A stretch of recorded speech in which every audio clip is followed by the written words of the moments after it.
अब जब पैसा जमा हुआ, राम और लक्ष्मण अपने अपने घर चले गए। बिजनेस संभाला शिव जी ने।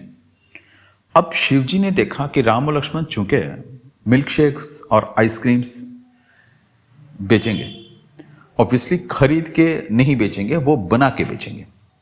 अब आइसक्रीम बनाने के लिए जो जो चीज़ें चाहिए होती हैं, वो सारी चीज़ें शिव जी ने खरीदा।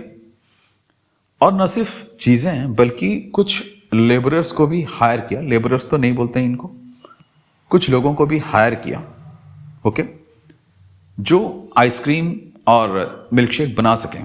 अब शिव जी के पास वो वाली क्या बोलते हैं एक्सपर्टीज नहीं है कि आइसक्रीम और मिल्कशेक वो खुद बना सकें। वो सिर्फ एक मैनेजर है, ओके, करवाते हैं काम, वो खुद करते नहीं है, कोई बात नहीं। तो कुछ लोगों को हायर किया जो आइसक्रीम और मिल्कशेक बना सके। चूंकि उन्होंने एक घर किराए पे लिया या फिर दुकान किराए पे लिया, उस दुकान का भी किराया और लाइट और फैन, उन सब का, गर्मियों का मौसम है तो एसी भी चलेगी, तो नेचुरली उन सब के जो खर्चे हैं वो सारे खर्चे शिव जी ने उठाए। अब खर्चे क्या क्या हैं? एक जो पहला खर्चा था वो मटेरियल का खर्चा था, क्योंकि आइसक्रीम और मिल्कशेक्स उनको बनाने थे। दूसरा जो खर्चा था वो लेबर का खर्चा था। लेबर मतलब जो लोग उन्होंने हायर किया, ठीक है। अब लेबरर्स का मतलब ये नहीं कि वो कॉन्ट्रैक्ट में मतलब सीमेंट के बस्ते या फिर रेत के बस्ते उठाएं, वही लेबर नहीं।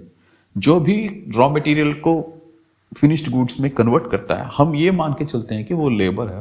हालांकि वो अलग बात है कि उनको हम लेबर करके नहीं बोलते हैं, वो कुछ और नाम से बोलते हैं उनको। आप कौन से नाम से बोलते हैं ये आपको अच्छी तरह से पता है। अगर नहीं पता है तो कहानी के एंड में बोलते हैं ना यार, कोई प्रॉब्लम नहीं है। तो आगे बढ़ते हैं।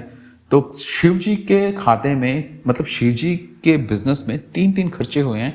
एक पहला जो है वो मटेरियल है, दूसरा जो खर्चा हुआ है वो लेबर है, और तीसरा जो खर्चा है वो एक्सपेंसेस है। अब मटेरियल कौन सा, कि ये जो हम बेकिंग पाउडर या फिर क्रीम या फिर शुगर या फिर टूटी फूटी जो भी हम करते हैं मिल्क शेक्स के लिए, ऑब्वियसली मिल्क भी चाहिए। उसके बाद जितने सारे क्या बोलते हैं कंडेंस मिल्क, शायद वो भी लगता है उसमें। सो ये सारा मटेरियल है।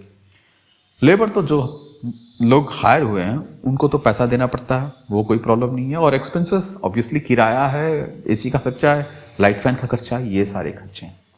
अब शिव जी ने जो उठाया खर्चा, ये अपने पैसों से उठाया या फिर किसी और के पैसों से उठाया? अब शिव जी अपने पैसों से उठाते नहीं है, ये शिव जी खर्चा किए नो डाउट, लेकिन पैसा राम और लक्ष्मण का था। राम और लक्ष्मण जो अपने अपने घर से पैसा लाके जो डिपॉजिट किए, उस पैसों से शिव जी ने ये सारे खर्चे उठाए। पक्की बात है कि नहीं बात? एकदम पक्की बात है।